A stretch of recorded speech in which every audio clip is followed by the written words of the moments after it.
JR 東日本は発達する低気圧の影響で大雪や強風が見込まれることから、東北を走る新幹線の一部区間で運転を取りやめています。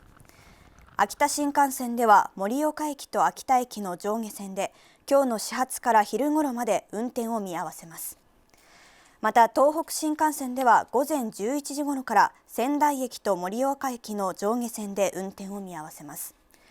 これに伴い東京駅を午前9時頃から午後0時半頃までに発車する新幹線はいずれも仙台駅までになります。